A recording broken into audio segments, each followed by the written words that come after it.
एक्झामिनरच्या आवडीचे हे प्रश्न आहे, खूपदा पेपरमध्ये आलेले आहे. काय म्हटलंय शांततेने समजून घेऊ. बघा 120च्या 5/6% असं आलं की बरेच जण घाबरतात. 7/5% है ना. इकडे पण बघा 7/12. तर 1 बाय 1 समजून घेऊ. पहिले हा प्रश्न समजून घेऊ मोठा कसा सॉल्व्ह करायचा आहे. बघा प्रश्न काय म्हटलाय 120च्या, तर 120 लिहिले इथे सिंपल मध्ये. चे च्या ची च चा उल्लेख झाला की तुम्हाला मल्टिप्लाय करायचा आहे, गुणाकार करायचा आहे. 5/6 लिहून घेऊ. 5/6. नेहमी लक्षात ठेवा पर्सेंटेजचं मिनिंग काय होते, तर मल्टिप्लाय असते 1/100. ठीक आहे. इथे सर्वांचा गुणाकार आहे. त्यानंतर बघा इथं प्लसचं चिन्ह आहे, हे प्लसचं चिन्ह इथे लिहिलं प्लस 50. 150च्या 150 चे च्या ची आलं की मल्टिप्लिकेशन करायचं आहे. परत 7/5 परत जेव्हा पर्सेंट येते त्याचं मिनिंग काय होते इंटू 1/100. बस तुम्हाला मांडणी व्यवस्थित करायची आहे. मांडणी जर व्यवस्थित झाली तर पुढे काय करायचं बघा.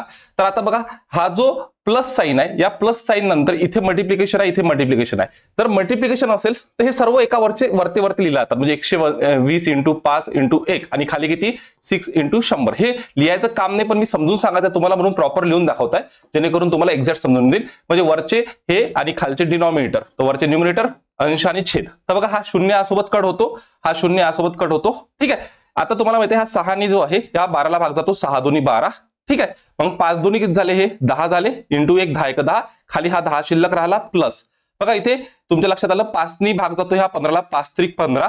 7 त्रिक किती झाले बाबा 21 झाले. आणि खाली हे 10 शिल्लक राहिले, तर खाली 10 शिल्लक ठेवले. ठीक आहे. 10 जर कॉमन असेल, लक्षात ठेवा 10 जर कॉमन असेल 10 ठेवला आणि 20 आणि 21 आणि 10 ची बेरीज होते 31. नेहमी एक लक्षात ठेवा, जर खाली 10 असेल, 100 असेल, 1000 असेल, जेवढे शून्य असेल ना तर एकक स्थानानुसार तेवढे डेसिमल पॉईंट द्यायचे आहे. तिथे 31 आहे तर डेसिमल पॉईंट एक शून्य असल्यामुळे इथे द्यावं लागेल. म्हणजे 3.1 याचं उत्तर येईल, जे की ऑप्शन नंबर 1 ला आहे.